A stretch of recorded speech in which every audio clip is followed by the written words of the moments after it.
नमस्कार मित्रों, मैं आनंद राय आज फिर आपके बीच यहाँ मौजूद हूँ। आज बात करेंगे एक ऐसे विषय पर जो विषय आज पूरे दिन समाचार माध्यमों की सुर्खियों में बना रहा है।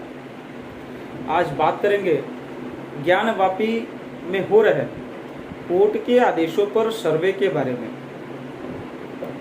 सबसे पहले ज्ञानवापी का मुद्दा क्या है और ज्ञानवापी का मुद्दा इतना बड़ा क्यों होते जा रहा है, इसके बारे में बहुत ही संक्षेप में हम जानेंगे।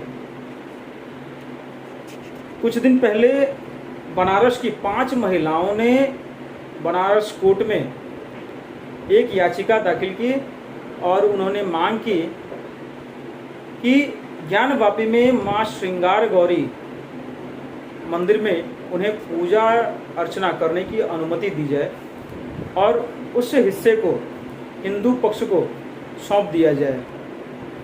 ये सिर्फ आज की बात है ऐसा नहीं है। कोर्ट की माने, अगर कोर्ट की ही बात करें तो सबसे पहले 1919 में कोर्ट में एक याचिका डाली गई हिंदू पक्षों के द्वारा और ये मांग की गई कि ज्ञानवापी में पूजा अर्चना करने के लिए वो जो मस्जिद का हिस्सा है, जिसके गर्भ में, जिसके नीचे तहखाने में तमाम हिंदू देवी देवताओं की मंदिरें हैं, उसे हिंदू पक्ष को दी जाए। इसके विरोध में मुस्लिम पक्ष ने भी कोर्ट का रुख किया और 1993 में इलाहाबाद हाई कोर्ट ने इस विषय को यथास्थिति बनाए रखने का निर्देश दिया। उसके बाद 2018 में सुप्रीम कोर्ट में एक याचिका डाली गई। उस याचिका में सुप्रीम कोर्ट द्वारा कहा गया कि स्टे ऑर्डर सिर्फ 6 महीने की वैधता के साथ ही रखा जा सकता है। और फिर 2019 में वाराणसी कोर्ट ने फिर से इस मामले की सुनवाई शुरू कर दी और 2021 में वाराणसी कोर्ट ने ही ज्ञानवापी परिसर के सर्वे का आदेश दिया। आपको पता है पिछले कई दिनों से इस सर्वे के विषय में काफ़ी बातें चल रही हैं। जब कोर्ट के निर्देशों पर सर्वे करने के लिए एएसआई और कोर्ट के लोग, अदालत के लोग जब वहां पहुंचे तो एक धर्म विशेष के लोग ज्ञानवापी मस्जिद के बाहर भीड़ लगाकर सर्वे न करने देने के लिए पुरजोर विरोध कर रहे थे और सर्वे करने में बाधा डाल रहे थे। इसके बाद पुनः वाराणसी कोर्ट के समक्ष गया मुद्दा और वाराणसी कोर्ट ने बहुत ही सख्त रुख अपनाते हुए ये निर्देश दिया कि सर्वे कराई जाए। अगर ताला नहीं खुलता है तो ताला तोड़कर सभी तहखानों की फोटोग्राफी और वीडियोग्राफी कराई जाए और सारे साक्ष्य 17 मई तक कोर्ट के समक्ष प्रस्तुत किए जाए। उसके बाद ही कोर्ट अपना फैसला सुनाएगी। साथियों,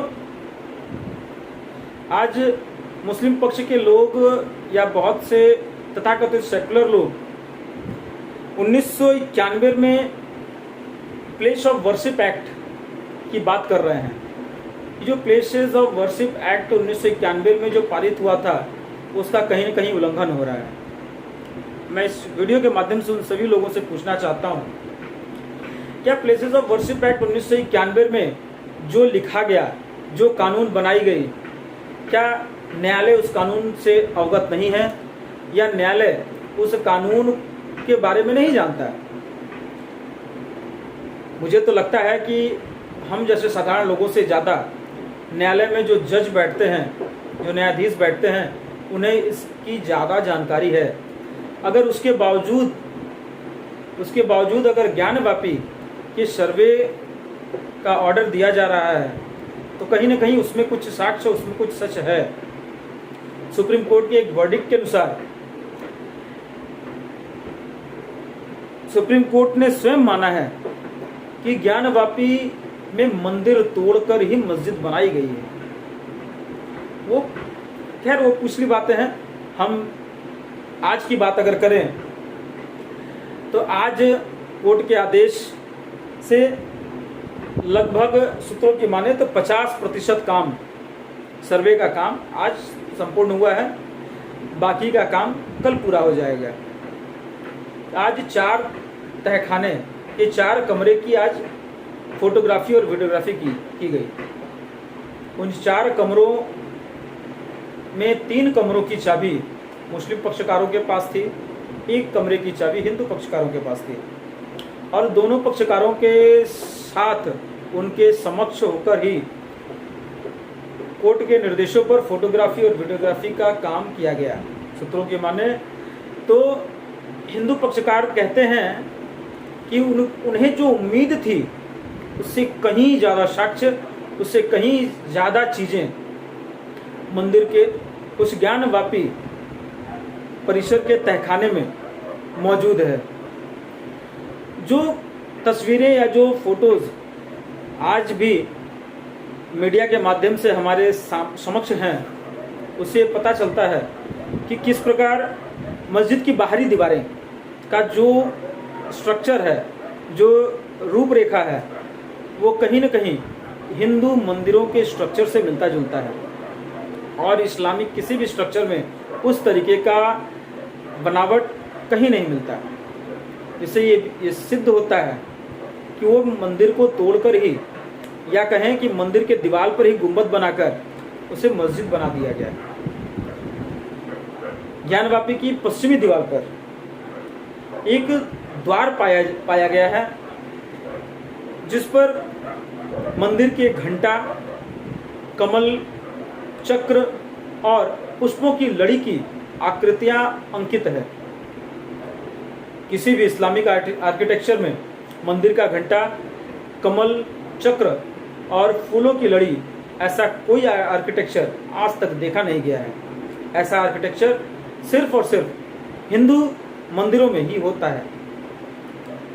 साथियों, आज जो स्ट्रक्चर, आज जो सर्वे ज्ञानवापी में हो रहा है, उस सर्वे से बहुत जल्द यह सिद्ध हो जाएगा कि ज्ञानवापी में मंदिर को तोड़कर ही मस्जिद बनाई गई। जिस पश्चिमी दीवार पर ये सारी कलाकृतियाँ या आकृतियाँ पाई गई हैं, माना जाता है हिंदू पक्ष के अनुसार कि वही वो द्वार था जिस द्वार से माँ श्रृंगार गौरी अंदर प्रवेश करती थी। इसीलिए हिंदू पक्ष उस पूरे परिसर को, उस ज्ञानवापी के पूरे परिसर को अपने अधीन चाहते हैं, और हिंदू पक्ष उसे चाहता है कि उसे पूरी तरह मंदिर परिसर को दे दी जाए और उस पूरे परिसर में पूजा अर्चना फिर से शुरू की जाए। मित्रों, इतिहास की अगर बात करें तो हम जानते हैं कि किस प्रकार आतताई मुगलों ने बार बार हिंदू स्थानों पर हिंदू मंदिरों का विध्वंस किया और उन्हें क्षीण कर हिंदू संस्कृति और सनातन संस्कृति को नष्ट करने का काम किया। परंतु हम एक ऐसी संस्कृति, एक ऐसे धर्म में रहते हैं जिसे जो स्वयं भगवान द्वारा बनाया गया है, उसे किसी इंसान द्वारा मिटाया जाना संभव नहीं है। आपको पता है कि ज्ञानवापी का मुद्दा भी एक ऐसा ही मुद्दा है कि क्रूर आतताई शासक औरंगजेब द्वारा उस मंदिर को तोड़कर उस मंदिर के ऊपर मस्जिद का निर्माण किया गया। और आज वो समय है कि हिंदू पक्ष अपना मांग करता है कि उस मस्जिद को पूरी तरह से हटाकर और हिंदू पक्ष को उसे फिर से दिया जाए, ताकि हम अपने गौरवशाली इतिहास को जीवित रखकर अपने संस्कृति और अपने सनातन धर्म की परंपरा को आगे बढ़ाते हुए माँ श्रृंगार गौरी का जो मंदिर रहा है, उस मंदिर का पुनरुद्धार किया जाए और बाबा काशी विश्वनाथ के साथ माँ श्रृंगार गौरी का मंदिर ज्ञानवापी परिसर पूरी तरह से मंदिर परिसर के साथ आए। ऐसा मांग कोर्ट के समक्ष हिंदू पक्षों ने रखा है। साथियों, आज की वीडियो में बस इतना ही। अगर आपको कुछ सुझाव या कुछ कमी रही हो, उसके बारे में अगर बताना हो तो कमेंट बॉक्स में ज़रूर बताएं। जैसे जैसे इस सर्वे का काम आगे बढ़ेगा, जैसे जैसे साक्ष्य और जैसे जैसे ज्ञानवापी के विषय में नई जानकारियाँ आएंगी आपके बीच समक्ष, फिर से आपके बीच में पुनः वापस आऊँगा। इसी के साथ आपसे विदा लेता हूँ। जय हिंद, वंदे मातरम, भारत माता की जय।